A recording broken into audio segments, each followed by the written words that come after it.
draft-filled show. We're going to go out to Kansas City. Chiefs trade up and grab a speedy weapon for Mahomes, Xavier Worthy out of Texas, who ran a blistering 4.21 at the Combine. Cat Williams speed, I call that. Woof. Here's Bills GM Brandon Beane on trading with his rival Chiefs. Was there any hesitancy in doing a deal with Kansas City? I mean, they're defending Super Bowl champions, your rivals, really, the team that you're trying to get past. Was there any hesitancy in conceivably maybe helping them in some way? No, because they can move around. If we don't trade with them, someone else can to get whatever player they're targeting. To me, it's got to make sense for us. That was fair. Oh, no, I had listened to that, and you were like, they called them the rival. No, I mean, I wouldn't call them the rival. I wouldn't call them the rival. I also, I mean, if I were, I don't know if France was interested in doing a lot of deals with Jefferson post-Louisiana purchase. I don't know about that. Like, when you get told, thanks, Wild. When you get... He clowns my Xbox reference. Well, yours was a lie. He's got the Mine's Louisiana historically purchase. accurate. When the last time you did a draft day trade with Kansas City, it ended up with the Chiefs getting, and we can show it to you, the greatest player who ever lived, or sorry, coach, potentially, and you have nobody.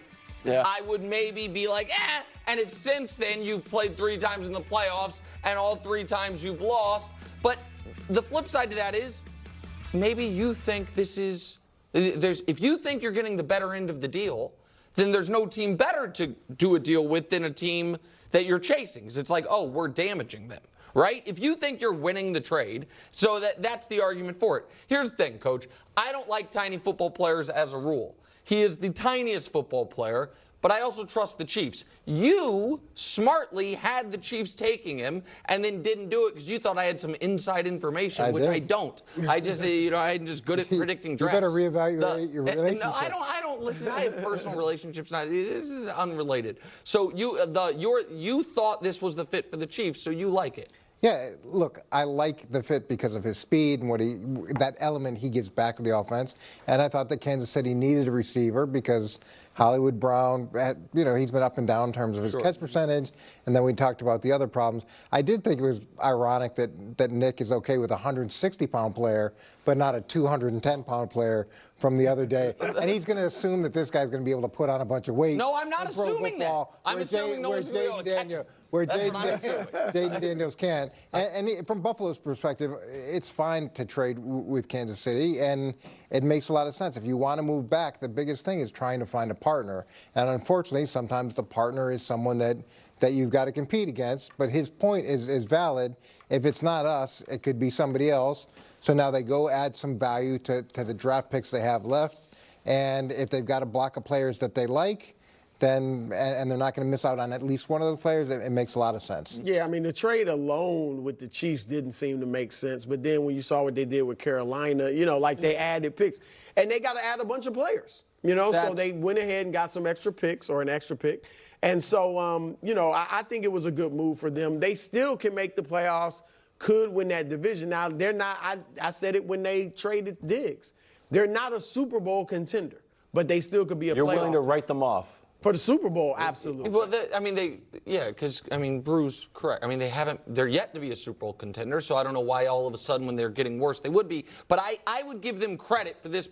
Now, there's some speculation that the reason they moved from 28 to 32 and then more importantly to 33 was because they are actually trying to use that to trade for Ayuk. And that they needed more time. Oh, well, you know what I mean? That they needed more time. Now, that to me, they do that. But that to me would be a mistake. Because, really? yes, I think this is actually smart by Buffalo. I think Buffalo, I think Buffalo needs to take a moment of a bit of a step back, get a bunch of young players in the building. You know what I mean? Be able to get cheap contracts. Josh still, the big part of his contract hasn't kicked in yet, and they're already in cap trouble. So, I think for Buffalo saying we're going to get, because they didn't actually add picks. They just swapped picks and moved up. They moved up. And so I think it's smart, and I think it's recognizing, all right, we took our shot. We want to take another shot soon. So rather than take a weak, continually weak shots, take a bit of a step back. Maybe Josh Allen is a Superman season and carries us. but we're going to reset some contracts. If they don't get Ayuk, Coach, it looks like they might run the wishbone this year. Wing T or something like that.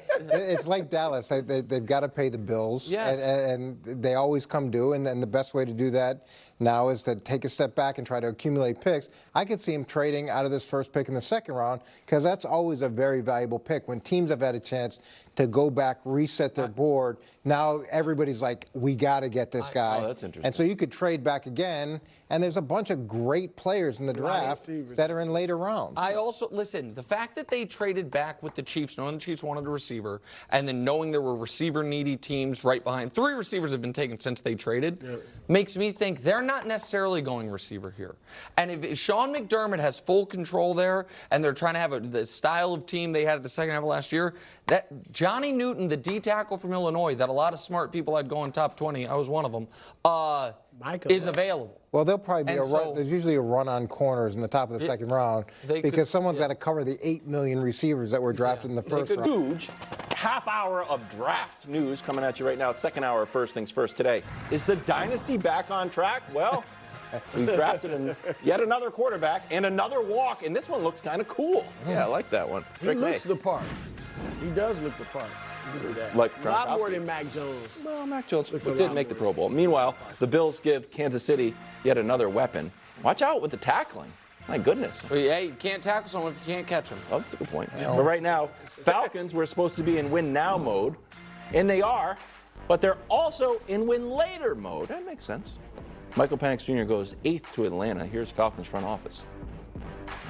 Kirk Cousins is our quarterback. We're very excited about Kirk, very excited about this team. And Michael Penix we're talking about the future. Raheem, whichever one of you called Kirk when you were on the clock and you tell him about it, what's his reaction? Well, that's a private. We wouldn't share that, and obviously reactions are pretty private, right? Yeah. He got called on the clock, obviously, because it's a sensitive time with the issues of what you got going on. It's never a right time to talk to a quarterback about those things, and reactions are always going to be private when it comes to those things. Yeah, I'm guessing it wasn't good. His agent said it was. He was dismayed. He didn't keep it private. Dismayed. Your reaction? Listen, I just don't. I think the Falcons are in the group of teams that is more concerned about avoiding being awful than trying to be great. And I think that the team was maybe so scarred by the post Matt Ryan period, where you had no quarterback, that they, in my opinion, Coach, they had 2 legitimate paths here when they knew what their free agent situation was, their cap situation, their position in the draft, and the quarterbacks who were coming out. One was what they did, sign Kirk Cousins, and then use that 8th pick to supplement a defense that needs it, or to trade back and get extra stuff, but things that can help you right now. The other is to use the money they spent on Kirk to add free agents, draft a quarterback, and try to take the young quarterback path with a bunch of weapons like what the Niners have done, what we've seen the Eagles do, what we've seen a lot of the Chiefs do before they paid Mahomes, all that stuff.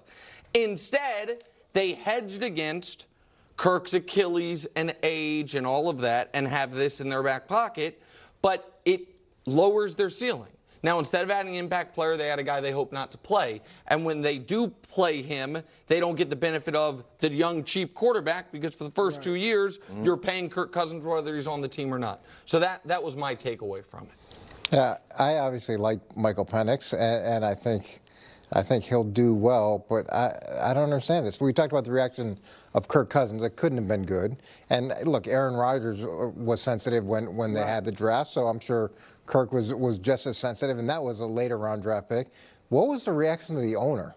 What was did they tell him ahead of time this is the plan with the 8th pick?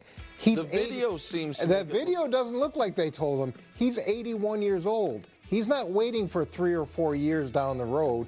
He wants to win right now, and you've got a chance to add another weapon to the offense, which is pretty good. You got Bijan Robinson, Drake London, Kyle Pitts. You add another top-flight wide receiver to that. The offensive line is pretty good. The defense isn't horrible. They haven't won. They haven't had a winning record in 6 years.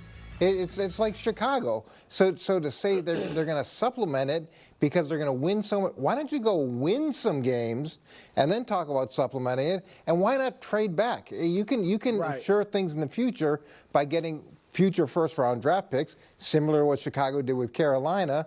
You trade trade back if that's a decision. And it should be said, you had Penix third on your quarterback. You like Penix a lot. I liked him a lot, and I don't think this is an item that's going to save their jobs. I know you guys have talked about that a little bit. If anything, if I'm the owner, I'm angry. I'm angry that this is the decision that's made, and I'm a big believer in having a backup quarterback that's viable. But at the 8th pick in the draft, with where this team is, why? Why would you do that? I agree with everything you guys have said. Like, it almost looks like, and it's hard to believe this was the case. I don't believe this was the case.